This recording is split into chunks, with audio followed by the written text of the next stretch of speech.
둘 중 다이어트에 더 효과적인 운동은 과연 어떤 것일까요? 실제로 유산소 운동, 무산소 운동의 효과를 비교한 연구 결과를 한번 알려드릴게요.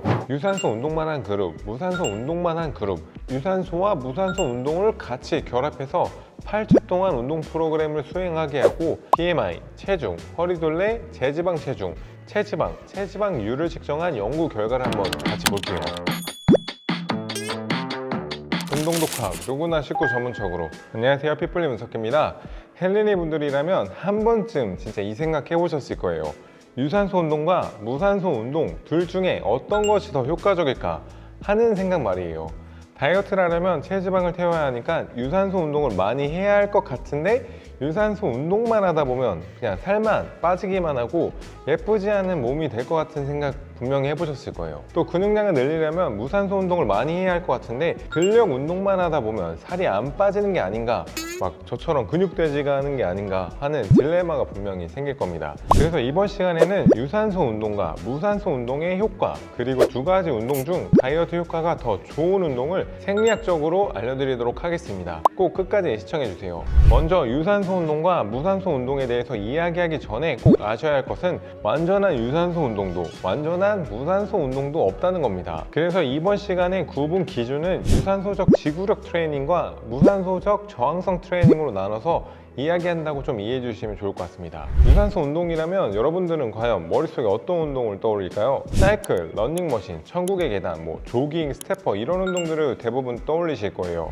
이런 유산소 운동의 장점은 한 줄로 요약할 수 있는데 지방이 잘 타는 몸이 됩니다. 이게 듣기만 해도 약간 좀 스테로이드가 오르는 느낌인데 유산소 운동을 하게 되면 최대 산소 섭취량이 높아져서 체내 지방 분해율이 진짜 올라가게 됩니다. 지방은 분해될 때 산소가 더 많이 필요한데 우리가 유산소 운동을 지속적으로 수행을 하게 되면 최대 유산소성 능력인 최대 산소 섭취량이 증가하게 됩니다. 따라서 유산소 운동을 통해 최대 산소 섭취량이 증가하게 되면 체내 지방 분해율이 높아지게 됩니다. 두 번째로 모세혈관 밀도가 증가해서 지방을 더 잘 전달하게 됩니다. 우리가 유산소 운동을 하게 되면 모세혈관의 밀도가 증가하게 되는데 혈관의 밀도가 증가하게 되면 혈액이 촘촘하게 모세혈관을 통과하기 때문에 혈액 속에 있는 유리 지방산이 세포로 흡수되는 시간을 증가시키게 됩니다. 이렇게 유산소 운동을 하면 살이 잘 빠지고 지방 대사를 좀 많이 쓰게 되는 체질이 될 수가 있어요.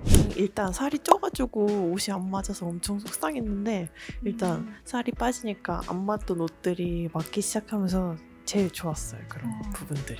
무산소 운동이라고 한번 떠올리라고 말하면 대표적으로 스쿼트, 데드리프트, 레그프레스, 레그 익스텐션 등 중량을 활용한 저항 운동들이 떠올리실 거예요. 무산소 운동의 장점을 그냥 한 줄로 요약해 보자면 근력, 즉 근육이 최대로 내는 힘이 증가하게 됩니다. 유산소성 운동과 다르게 우리가 저항성 운동을 하게 되면 화학 신호가 우리가 운동한 부위의 근섬유를 자극해 단백질 합성을 증가시킵니다. 근섬유의 크기가 증가하는 근비대가 일어나게 되고 이를 통해 근육량이 증가된다고 말합니다. 힘들 때 중량 바꿔주시라고 말씀해 주셔서 중량 바꾸면 또 괜찮고 점점 근데 제가 중량이 늘어가는 게 느껴져요. 처음에 막 가벼운 걸로 했다가 이제는 조금 늘려도 들 수 있는 그런 건 느껴져요. 제가. 그럼 둘 중 다이어트에 더 효과적인 운동은 과연 어떤 것일까요? 실제로 유산소 운동, 무산소 운동의 효과를 비교한 연구 결과를 한번 알려드릴게요. 유산소 운동만 한 그룹, 무산소 운동만 한 그룹, 유산소와 무산소 운동을 같이 결합해서 8주 동안 운동 프로그램을 수행하게 하고 BMI, 체중, 허리둘레, 제지방 체중, 체지방률을 측정한 연구 결과를 한번 같이 볼게요.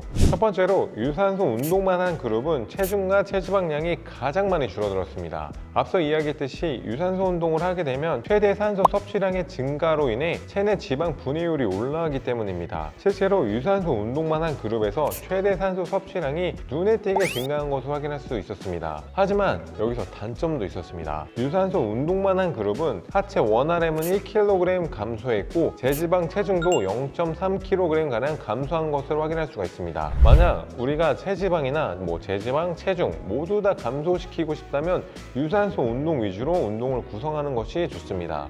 두 번째로 저항성 트레이닝을 한 그룹은 허리 둘레가 눈에 띄게 줄어들었습니다. 전체적인 체지방량의 감소는 유산소성 운동만 한 그룹에 비해서 좀 적었지만 고강도로 무산소 운동을 하게 될 경우 복부 둘레를 감소시키는 데 효과적이라는 겁니다. 또 원RM에 해당하는 무게가 하체 13kg, 상체는 4kg가량 증가했습니다. 앞에서 살펴보았듯이 근신경계의 발달, 근육의 성장으로 근력이 증가한 것을 분명 확인할 수가 있습니다. 하지만 체지방률의 변화는 세 그룹 중에 가장 적게 나타났습니다.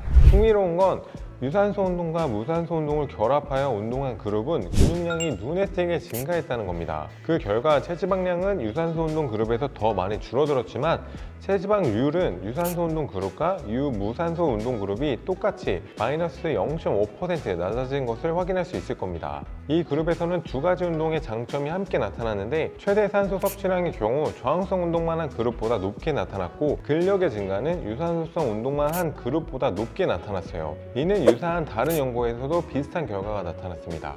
그래프를 한번 보면 최대 산소 섭취량은 유산소 운동의 효과와 유사하게 근력에서의 효과는 무산소 운동과 유사하게 나타나는 것을 확인할 수 있습니다.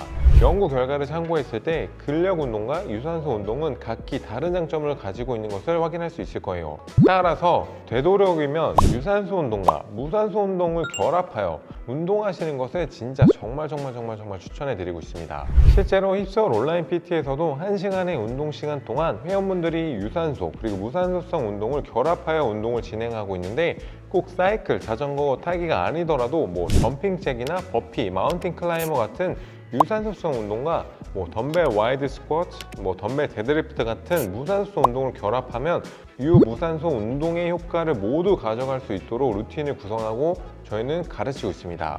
실제로 회원분들의 눈바디 변화를 한번 보시면 유무산소 복합 운동의 효과를 더욱더 체감하실 수 있을 거예요. 이렇게 이번 시간에는 유산소 운동, 무산소 운동의 효과와 장점에 대해서 비교해 봤는데 진짜 제가 많은 영상에서 강조드렸듯이 하나만 하는 것보다 두 개를 했을 때 얻는 이득이 훨씬 많기 때문에 근육 운동과 유산소 운동을 꼭 병행해 주세요. 만약 조금 더 체계적으로 전문적인 선생님의 지도하에 유산소와 무산소 운동을 좀 섞어서 하고 싶으신 분이라면 힙스월 온라인 PT 실시간 운동반 그리고 식단 코칭반 그리고 웨이트 트레이닝반을 한번 신청해 보시는 것을 추천해 드릴게요.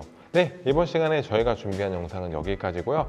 영상을 보시고 도움이 되신 분들은 좋아요와 구독 부탁드리겠습니다. Thank you guys.